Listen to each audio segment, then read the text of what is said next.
राधिका पर आया बहुत बड़ा संकट। आदिवासी चाहते हैं राजा के बेटे से शादी। जी हाँ मेरे प्यारे दोस्तों, मन अति सुंदर के आने वाले एपिसोड्स बहुत ही दिलचस्प और मजेदार होने वाले हैं, जिसमें आप सभी को देखने को मिलने वाला है कि कैसे राधिका और उसके परिवार पर एक बड़ा संकट आन पड़ता है। कहानी तब शुरू होती है जब राधिका अपनी माँ सुजाता को ढूंढने के लिए जंगल में चली जाती है। सुजाता किसी कारणवश जंगल में खो गई थी और राधिका उसकी तलाश में हर एक कदम फूंक फूंक कर रख रही थी। दूसरी ओर घर पर सभी सदस्य बेहद परेशान थे। शाम ढल चुकी थी और राधिका अभी तक घर नहीं लौटी थी। दिव्यम, राधिका का पति, सबसे ज्यादा बेचैन था। उसकी चिंता इस कदर बढ़ गई थी कि उसने घर वालों को बताया कि वह राधिका को ढूंढने जाएगा। घर वाले उसे रोकने की बहुत कोशिश करते हैं, खासकर उसकी दादी जो उसे इस खतरनाक सफर पर जाने से मना करती हैं। लेकिन दिव्यम ने मन बना लिया था। गाड़ी में बैठते ही दिव्यम के मन में पछतावा उमड़ने लगता है। वह सोचता है, मैंने राधिका को बेवजह डांटा था, मुझे ऐसी बातें नहीं कहनी चाहिए थी।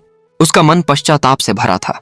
वह तेजी से गाड़ी चलाता हुआ जंगल की ओर बढ़ता है, लेकिन कुछ ही दूर जाने पर पुलिस वाले उसे रोक लेते हैं। पुलिसकर्मी उसे बताते हैं कि आगे रास्ता बंद है क्योंकि एक बड़ा पेड़ गिर गया है। यह सुनकर दिव्यम निराश हो जाता है और वापस लौट आता है।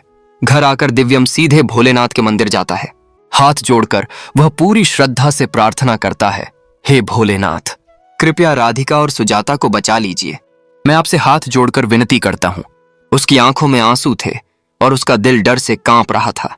जंगल में राधिका का अपहरण और आदिवासी प्रथा। इधर जंगल में राधिका को आदिवासी लोग किडनैप कर लेते हैं। वे उसे धमकाते हुए कहते हैं, तुम्हें अब हमारे साथ चलना होगा, आगे आगे तुम चलो, पीछे पीछे हम आते हैं। राधिका डर जाती है, लेकिन उसके मन में अपनी मां सुजाता को बचाने का दृढ़ संकल्प था। वे उसे खींचकर आदिवासियों की झोपड़ियों के पास ले जाते हैं और कहते हैं कि उसे यहीं रहना पड़ेगा। राधिका उनसे विनती करती है, मेरी मां सुजाता को छोड़ दीजिए, उन्हें जाने दीजिए। तभी सुजाता, जो पहले से ही आदिवासियों के चंगुल में थी, हिम्मत करके बोलती है, मेरी जगह तुम इस राधिका की बलि दे सकते हो। यह सुनकर आदिवासी क्रोधित हो जाते हैं। उन्हें लगता है कि सुजाता उनके रिवाजों का अपमान कर रही है। वे राधिका को काली माता के सामने ले जाते हैं और बलि देने की तैयारी शुरू कर देते हैं। राधिका भयभीत हो जाती है, लेकिन वह हिम्मत नहीं हारती। आदिवासी लोग बड़े बड़े तरबूज फोड़ना शुरू करते हैं, जो उनकी बलि प्रथा का एक हिस्सा था। तरबूज के फूटते ही सभी आदिवासी खुशी से झूम उठते हैं, यह सोचकर कि उनका काम पूरा हो गया है। राधिका हैरान रह जाती है। वह सभी आदिवासियों से पूछने लगती है, क्या हुआ, आप इतने खुश क्यों हो गए? क्या आपने सुजाता को छोड़ दिया? तभी आदिवासियों का मुखिया आगे आता है और गंभीर स्वर में कहता है, तुम्हारी बलि हम नहीं देंगे, तुम्हें हमारे राजा के बेटे से शादी करनी पड़ेगी। यह सुनकर राधिका के होश उड़ जाते हैं। उसके पैरों तले जमीन खिसक जाती है। यह एक ऐसी बात थी जिसकी उसने कभी कल्पना भी नहीं की थी। राधिका की भागने की कोशिश और दिव्यम की खोज। राधिका तुरंत वहां से भागने की कोशिश करती है, लेकिन आदिवासी लोग उसे पकड़ लेते हैं और एक कमरे के अंदर बंद कर देते हैं। सुजाता भी पूरी तरह से फंस चुकी थी। उसे पता था कि अब उसे किसी भी तरह राधिका को भी बचाना होगा। लेकिन दोस्तों, सुजाता खुद मुसीबत में फंसी हुई थी। ऐसे में राधिका को बचाना उसके लिए एक बहुत बड़ी चुनौती थी। इधर घर पर दिव्यम पूरी रात बेचैन रहता है। सुबह होते ही वह राधिका को ढूंढने के लिए फिर से निकल पड़ता है। इस बार वह पैदल ही जंगल की ओर बढ़ता है। रास्ते में उसे राधिका के कंगन मिलते हैं।